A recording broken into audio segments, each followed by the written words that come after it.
Sweet guys, welcome back to another episode of Sludge Underground, and once again continuing the series of interviewing all the finalists for the Wacken Metal Battle 2025. I've got Kayleigh with me today. These are the guys who won the most recent heat. Guys, introduce yourselves, what it is you do. Cool, let me start. I'm Alec. I'm the front man of Kayleigh. Awesome. I'm Chelsea. I'm Alec's wife. I'm not his sister. And I play bass and backing vocals. I'm Patrick. I play the drums. And I'm Stefan. I play guitar/banjo.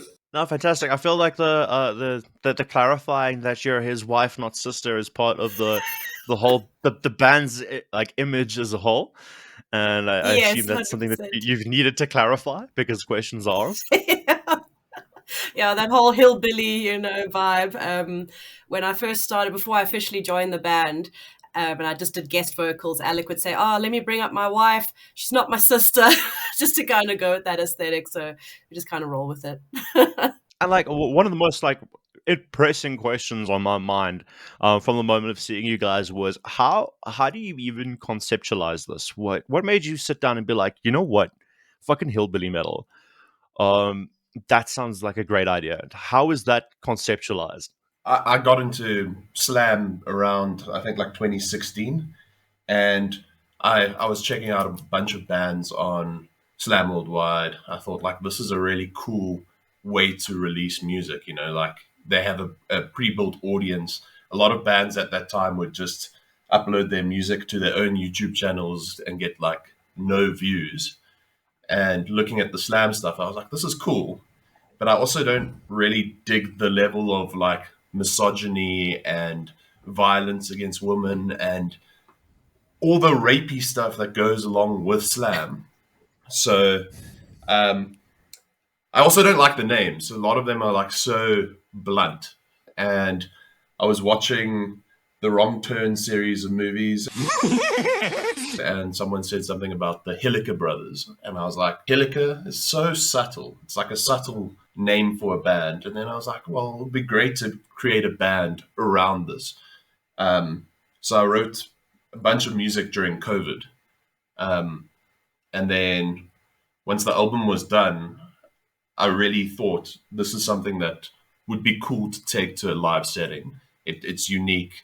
It has that, not just guys in band t-shirts and cargo shorts sort of vibe to it. So I thought it would be great to bring it live. No, that's absolutely like that's probably one of the more like well thought out conceptualizations of a band I've actually ever heard. And I agree with you 100%. Like I think slam as a genre doesn't really take itself too seriously, and which is why it is the most ridiculous thing. Like a lot of it is purely for shock value, but at the same time is where do you draw that line between something that's funny and something that is outright disturbing, not so savory content.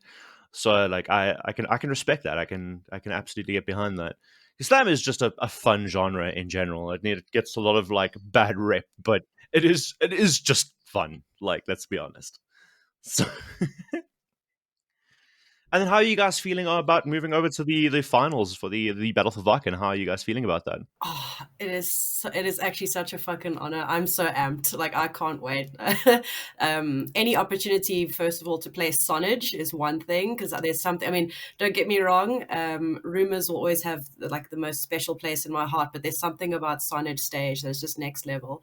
And I think just with the Wacken battle in general, it's just a way to, get your name out there as a band, as people. You can interact with other bands and just seeing what the country has to offer. So yeah, I'm fucking amped. I'm very excited. Very excited. It's I've played in quite a lot of these things with lots of different bands, and we've never made it through round one. So yeah, very excited to see what happens there. I think the field is also a bit more open this year. It wasn't too much of a surprise last year, but I think yeah, there's a lot of new exciting bands that I hadn't seen before. Quite a few that I'm kind of seeing for the first time here. So yeah, excited to see who comes through. Definitely looking forward to seeing the other bands in the final. No, absolutely. And I feel like this year the engagement between the bands is so much more like open. There's so much more like banter between the bands, which has been absolutely fantastic. That has been a lot of fun. Your guys' introduction into the meme war has been tasteful and on brand, I'm going to be honest. So yeah, I look forward to seeing what more is going to come from that. Like, Oh yeah, yeah. I've been designated as the meme queen. You know, I've been sending a lot of ideas back and forth with the guys, but that one that I made with the whole Hilliker wrong turn thing. Oh, I must have sounded like an absolute mad person because I was just replaying and just laughing. And then Alec came to watch as well. He laughed. I said to the guys, they laughed. I was like, cool, I'm just going to put it up. I mean, it's just good, clean fun. And I think it's definitely a different way. I think everyone gets very serious, which is obviously, you know, important, but it's also good to have fun. And, you know, in the end, we all just want to do well and have fun. So, yeah, I've been enjoying the meme wars. I just got some cooking up as well. So definitely you'll see some more that side. Like, I feel like something very distinct about this year as well is that there's very much an air about all the bands of like wanting to be a part of and build up the scene, and no one is really sort of isolating themselves. I mean, even As Night Fades, and they're not a South African band, they're Namibian, and even they're just like, you know, it's your neighboring country, you know, let's be involved. And that is also a relatively big deal of getting more involved with our neighboring African countries as well. But that whole sort of, there is a very good sense of, hey, let's make this as well known as possible, which I've also been thoroughly enjoying. How are you guys feeling about like the heat that you guys were in? So this was obviously the Room 2 heat. This was last week Saturday, which was what, the 7th? It was the 7th, right? How did you guys feel about the bands that you went up against and the competition in general?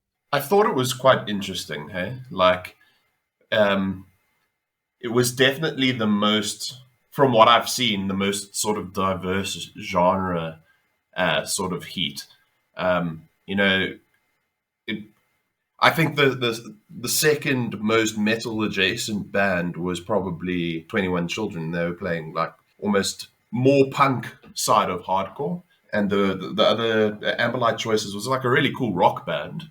And Odedwurst played some interesting Afrikaans metal adjacent covers, let's say that. So I think it was a very diverse heat, and I think it's awesome that it's allowed, because I wouldn't see these types of bands normally. You know, I don't really go out to like rock gigs, you know. So I think it was cool to be able to see the other side of the music that I mean, I guess normies probably would classify them and us at the same sort of genre.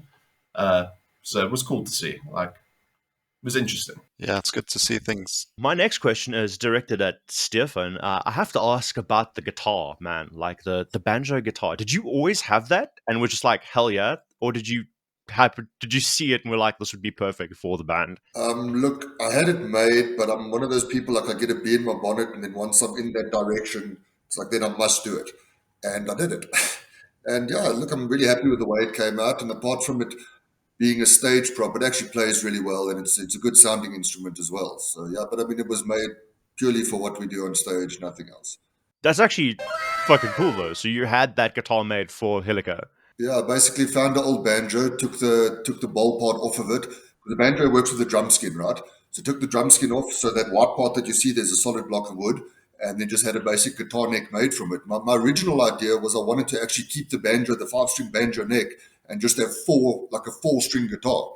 You know, kind of as a way, I guess I've always had a bit of a fuck you attitude towards things. If everyone wants to play 8 strings, then I only want 3, you know what I mean?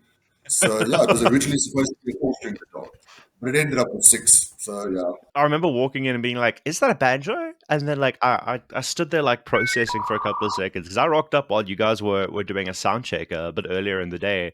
and I was deeply confused. I think if any of you happened to have noticed me, I would have been standing there staring at the guitar and being like, "What the fuck is this thing?" Mission accomplished. That's exactly what it's supposed to do. I do absolutely love the vibe of like, fuck it. If you're gonna go with more, I'm gonna go with less. Look, the reality is, right, there are people out there playing 8-string guitars that are really using the entire range of that thing from the top to the bottom.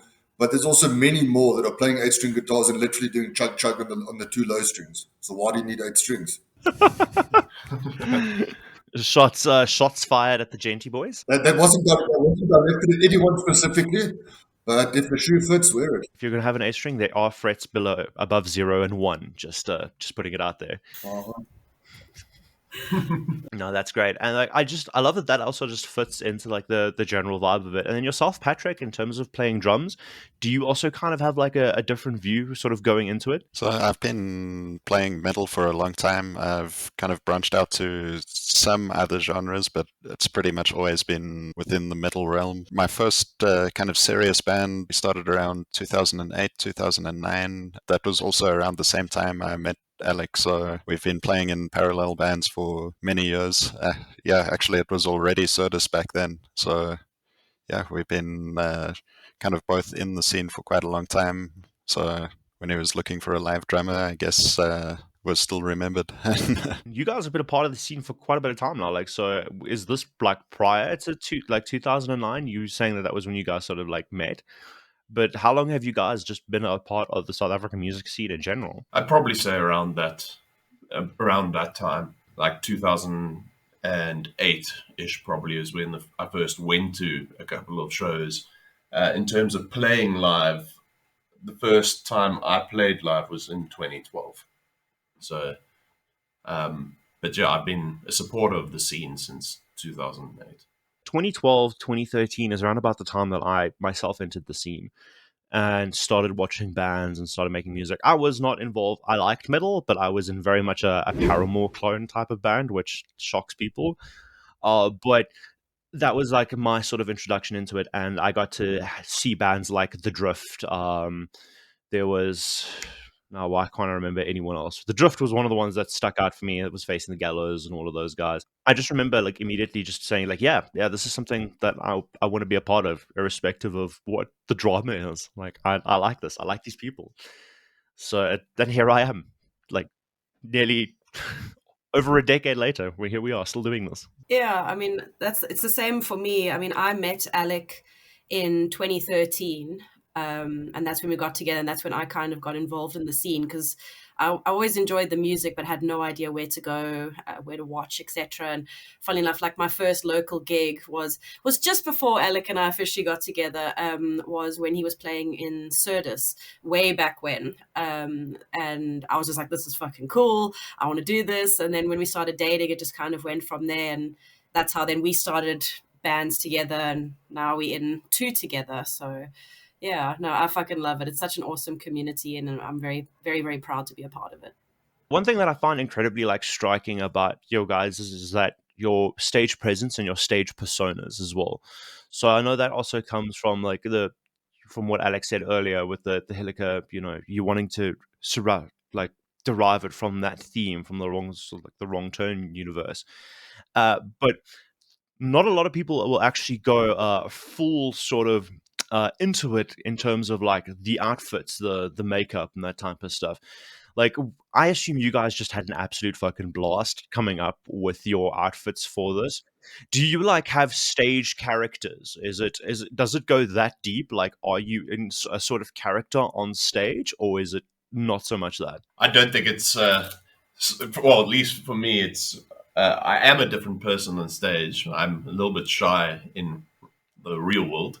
But it's not that I've come up with my personality of like Joe Redskin or whatever, like I haven't come up with like a weird stage name, hillbilly sort of vibe. Yeah, that's but do not call me Joe. Our Joe Redskin. On a serious note, do you know how difficult it is to actually find dungarees that fit, by the way? It's really not easy. So we obviously all have only one. No, I can relate, because you guys aren't small dudes. Like, Alec, you were a deceptively like big dude. You're also really tall, if I remember right. Okay, so I fucking relate. Okay, as a 6 foot above six, like 6 foot and above, big dude, finding clothes in fucking general, like that is probably the most amazing achievement out of any of this, to be honest. Stefan's also 6'5". Him and I are about the same height, so we're both big dudes. I think it adds to the image, but fuck, finding clothes is a nightmare. I relate, boys. I'm 5 foot fuck all, so I got to make up for it somehow.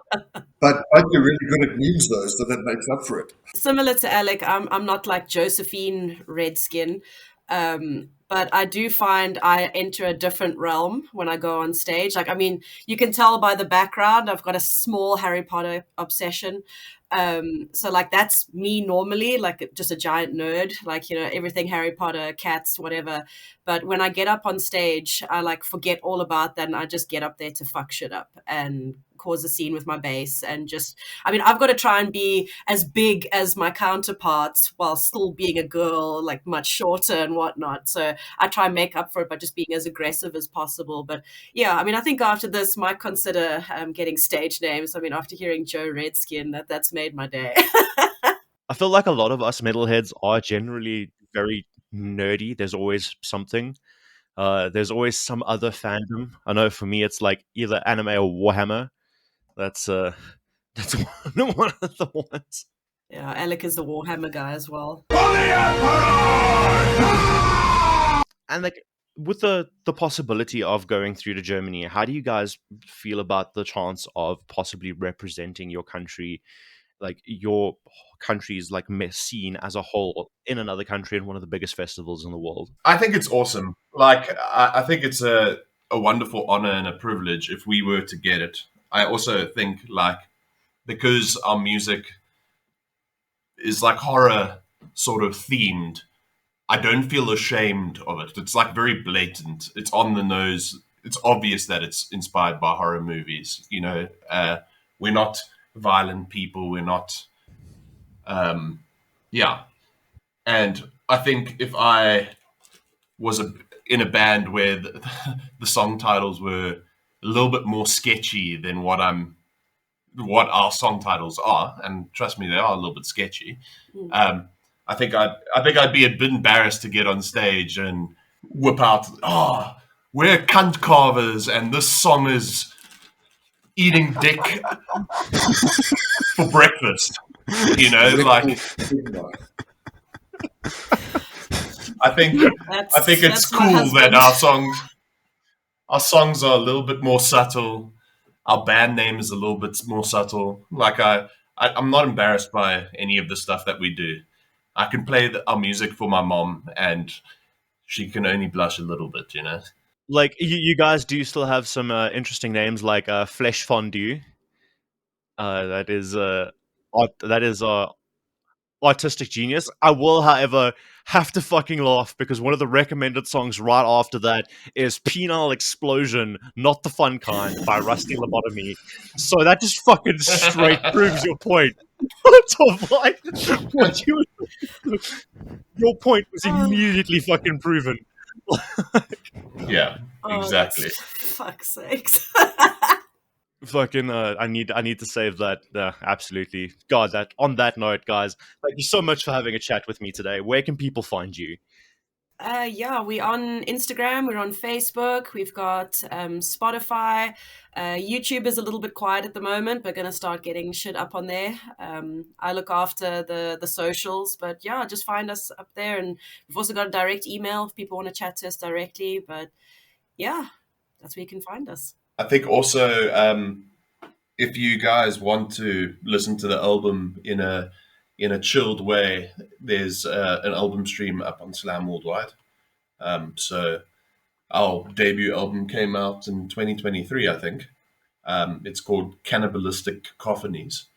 And yeah, it's up on Slam Worldwide. Go give it a spin. Guys, it's been an absolute pleasure. I'm so stoked to see you guys at the finals and what you bring to it and what you add to the meme war. Once again, it's been an absolute pleasure having a chat with you guys. Thank you so much. Yeah, thank Thank you so you, much, man. Marcel. Awesome. We'll catch you soon.